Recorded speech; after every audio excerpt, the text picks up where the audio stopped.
Welcome back, guys. Let's get into the last section we have for the flop, and that is where we talk about things we want to consider, knowing that turn and river cards are coming next, right? What do we want to have running in the back of our mind as we plan our strategy off table, and what are we going to think about when we're making those in-game decisions, right? So the first and most important thing that you want to think about is your SPR, which stands for a stack to pot ratio. All right, it's very simple. You just take the effective stack in the hand, which is going to be the stack with the least amount of chips, and you divide that by the pot size, and that gives you a number. All right. Now you could read all that, but more importantly, when you're thinking about SPR, know that it's a measure of complexity. The higher the number, the more complex future decisions can get. Because eventually what the SPR really represents is how many bets are left till stacks go in. So in a typical 100 big blind starting stacks scenario, once you're on the flop, it's going to take at least 4 bets to get stacks in. In a 3-bet pot, it'll take about 3 bets. And in a 2-bet pot, you could probably get stacks in just firing twice, right? So if you can imagine a pot where just a single raise pot, someone opens, big blind defends, right? Usually for stacks to get in, there's got to be a check raise in there somewhere, usually on flop, sometimes the turn, right? If you picture a 3-bet pot, if you triple barrel, if you fire the flop, if you fire the turn, usually there's just going to be one last bet left on the river. And in a 4-bet pot, sometimes there's just 2 bets left, meaning that, there's a C bet in the flop, and on the turn you might be all in. If the turn gets checked through, it's real easy to get stacks in on the river. So SPR measures complexity, and you want to be aware of the SPR because that is going to let you know just how many possibilities you have to account for as you plan for future streets.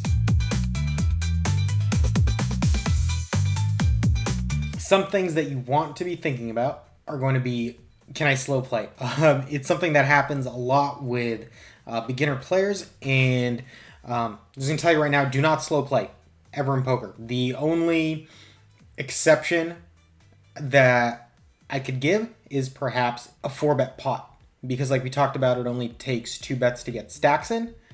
So then, maybe you can get a little tricky knowing that you'll be able to stack off later. But if you have a nutted hand, never ever slow play it. You want to come out blazing, just go for that value, all right? But there are going to be a lot of situations, especially in single raised pots, where you want to control the size of the pot. Let's talk about things snowballing. When we place C bets on the flop in single raised pots, we open ourselves up to getting check raised, which means that we leave the door open for stacks going in. All right. Think about what happens if you check back. You get to the turn where there are likely less streets of play left for stacks to go in. All right. And why is that important? Well, that goes back to our 3 buckets of hands: our value, our bluffs, and our bluff catchers. Bluff catchers are the one category of hand that really benefit from checking back and, giving our opponent the opportunity to bluff. Hence, we bust them with our bluff catcher.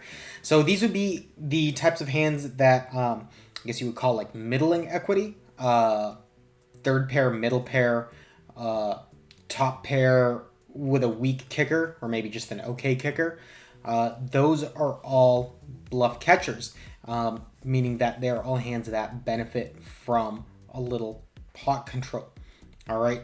So thinking of how big the pot is going to be on the last street is something that you can do, and that'll tie into the hand strength that you're faced with on the flop. All right, because we know our value hands, they definitely want to bet, right? And bluffs only work when we force people out. So as uncomfortable as it is, sometimes you just got to start firing on the flop with our bluffs. So before you start doing that, just think about board texture. Do you have the kind of board where you feel comfortable triple barrel bluffing? And if it's a board that you don't have a nut and a range advantage, likely it's not. So there are times where you can exercise some caution is all that we're getting at. But these are the types of things that you want to be swirling around in your head as you plan for future streets. A great exercise that you can do off table when you are working with your flop visualization software. Here we have Here we have Flopzilla, but I know that Poker Cruncher also has the ability to do this. We can look at different flops. Remember, we have, from an earlier example, 2 ranges put in. One for cutoff opening, one for big blind defending, right? And we can look at the hotness of different turn cards that are left out there, and we will know how many increase our equity and how many decrease our equity. So we can start hitting random, getting new flops in, right? And that'll sort of tell us, once you do it enough, you'll start to see patterns where there are certain flops that provide more opportunity for us down the line, and there are other flops that help our opponent more. So this kind of off-table analysis, it definitely helps your future planning, and you definitely want to have some sort of plan in place for what you're going to do on future streets when you are still on the flop. So having said that, thank you for watching. We will join you in our next installment when we begin talking about the turn. Thank you. Download it for free at JurojinPoker.com.